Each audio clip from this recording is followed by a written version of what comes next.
This is from Craig. Chris, is HK your weapon of choice? And if so, what are the specifications? Thank you. I don't really have one. I love all firearms, whether they're pistols or ARs or rifles or M4s, whatever you want to call them, M16s, carbines, whatever nomenclature you want to give them. I like everything. I'll be honest. I had 416s. I loved because they worked. They're very heavy, HK 416s. But to be honest, my weapon and my manufacturer of choice now, I have two. I think they're both excellent, are Spikes Tactical and Maximum Defense Industries. I love what they make. And Maximum Defense still makes my Tano's toolbox. We're going to have another one coming out here Oh, I didn't know in the that. next year. Yeah, we're I just thought that was done. no, well, I thought it was too. And then, like I said, we're talking about conversations. Me and Mike Winfield, who's over at Maxim, we just started talking again. And Mike's a great friend. Him and I was it was like three of us at Maximum Defense: Dave Dahl, Mike Woodfield, this guy named Jose, who turned out to be a total dirtbag, and then myself.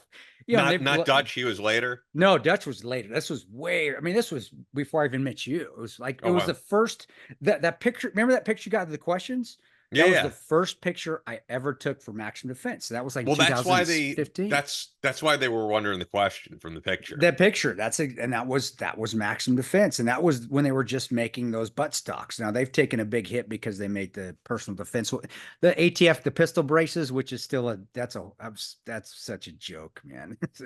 Whatever, ATF, but they do make great weapon systems, and they make great suppressors now too. So they're always evolving. And Spike's Tactical, Cole Lilu and Spike over there, he is freaking awesome. They make great little carbines and fantastic weapon systems. So if you like ARs or carbines, I like Spikes and Maximum Defense. Those are two of my favorite, but there's other ones. HK does a great job. Geisley makes great stuff. There's great stuff out there. You just have to find what works for you. Pistol side of the house, guys.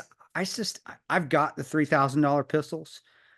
Don't go waste your money on those things, man. It's just a standard Glock 19 works just fine, and it's going to run and run and run thousands of rounds through it, and it's not going to break down. The best, let me get the best pistol I ever had out of the box was a Staccato C, and then I had a Staccato P. They were made by STI. After 3,000 rounds, the worst pistol I have ever had is a Staccato Hmm. C and a Staccato P, because they break down. And the Glock, or even the Canic makes great stuff too. They're inexpensive. You're not busting the bank over them, and they run. And you can modify anything now. You can put different sights on it, red dots, just so many things you can do. Glocks make great stuff. CZ makes great weapon systems, pistols as well. They're local Kansas company.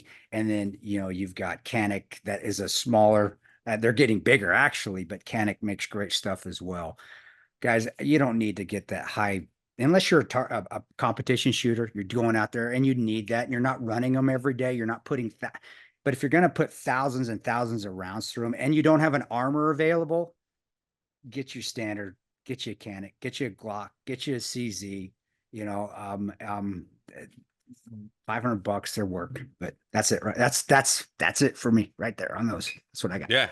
By the way, this is such a Chris question because every now and again I do get asked about like my gun ownership on the podcast. Like I literally own one gun that I really don't ever use. That's it. Like I'm just not, and I'm very pro Second Amendment. It's just like not a part of my life the way it is Yeah. for you. So Yeah. when I hear all this, I'm like, all right, cool. But it's totally not my wheelhouse.